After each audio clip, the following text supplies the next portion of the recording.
भगवान मैं तो बहुत कठोर हृदय हिंसक हूं, क्या करूं? जब से सुध संभाली तब से यही कर रहा हूं। उनका एकमात्र भगवान का आश्रय लेकर भजन करने से कोई भी हो सबका मंगल हो जाता है। भजन साधन तो भजन न होई तामस देहा, हमारी तामसिक वृत्ति तमोगुणी वृत्ति है, मारना हिंसा प्रमाद ये सब हमारा स्वभाव है। भजन तो होने वाला नहीं। क्या मुझ जैसे राक्षसी वृत्ति वाले का भी कल्याण कोई उपाय है? हां, मैं तुम्हें दीक्षा दूंगा। महामहिम भगवान की शरणागति का उपदेश करूंगा, पर पहले तुम्हें तीर्थ यात्रा करनी होगी। जब तुम्हारा हृदय पवित्र हो जाएगा तब हम तुम्हें मंत्र उपदेश करेंगे। प्रायः पद्धति यही है। पूर्व के गुरुजन महापुरुषों को देखा कि शरणागत मंत्र की याचना, तो चलो वृंदावन की दंडवती परिक्रमा लगाओ, पूरी परिक्रमा दंडवती लगा के आओ, फिर बात करेंगे शरणागत मंत्र की। वो विरक्त भेष निज जो गिरिराज जी की पूरी दंडवती परिक्रमा लगाओ, पहले पवित्र हो तब हमारी बात समझोगे। तो उनका भगवान मैं कैसे समझूंगा कि मेरी तीर्थ यात्रा सफल हुई, मेरा हृदय पवित्र हो गया और आपके शरणागति के लायक बन गए? उन्होंने एक लकड़ी दी और कहा जिस समय तुम पवित्र हो जाओगे ये सूखी लकड़ी में हरे हरे किनगे आ जाएंगे। सदगुरु के वचन, प्रणाम किया और चल पड़ा। संध्या काल होने पर एक जंगल में बड़ा वृक्ष था, उसके नीचे जाके बैठ गए कि रात्रि पार करेंगे, फिर पूछते पूछते हर तीर्थ में जाएंगे, भ्रमण करेंगे। पास में लकड़ी रख ली और विचार करने लगे कि संत कितने कृपाल होते हैं, कहां मैं हिंसक नीच आचरण वाला और कहां वो प्रेरित करके तीर्थ याटन में भेज रहे हैं। इतने में कुछ आवाजें सुनाई दी वृक्ष के ऊपर से।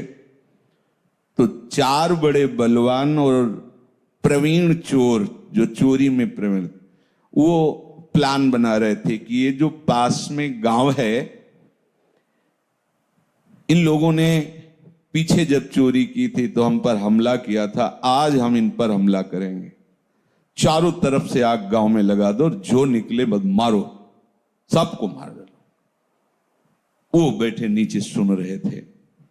अब हजारों घर, उनमें हजारों लोग, हजारों पशु पक्षी, गांव में तो सब।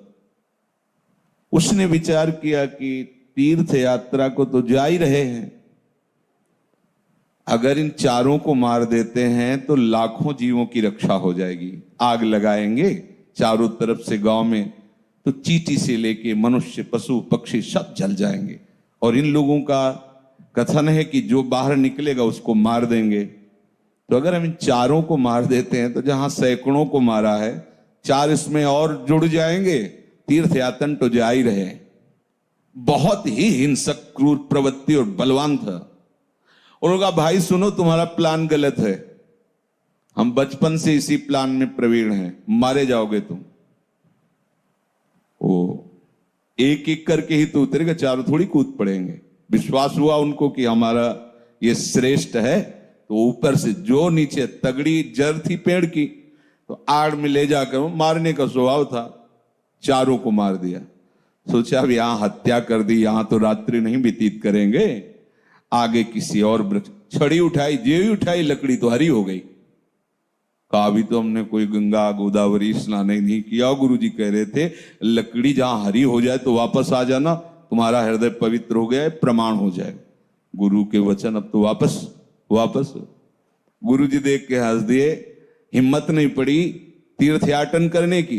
बोले नहीं गुरुजी, आपने लकड़ी दी थी और कहा था जहां हरी हो जाए वापस आ, तो ये तो अभी हरी हो गई।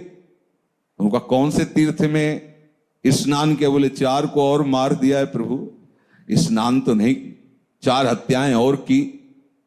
उनका हुआ क्या? पूरी घटना बताई। बोले देखो बेटा, जब तुम अपने सुख के लिए किसी को कष्ट देते थे, मारते थे, तो तुम्हारे लिए वो अंतःकरण की मलिनता का रूप होकर नरकगामी बनाने का पक्का रास्ता तय हो गया था। आज तुमने जो 4 को मारा वो लाखों के जीवन बचाने के लिए, तो तुम्हारे को पुण्य मिल गया, तुम्हारे को सुकृति मिल गया, तुम्हारे सारे पाप नष्ट हो गए। कर्म वही है। लेकिन गुरु आज्ञा से भगवत मार्ग में कदम रखा और हिंसा ही की जो करते थे, लेकिन संत दरस से भाव पलट गया। स्वसुख वांछा से नहीं, ये सब गांव की रक्षा होगी, पशु पक्षी बचेंगे, ये भाव कहां से आया? गुरुदेव के दर्शन से, गुरुदेव के वचनों से। ऐसा सद्भाव के सारे पाप कर्म नष्ट हो गए और वो उसी दिन दीक्षा लेकर महात्मा बन गया। कर्म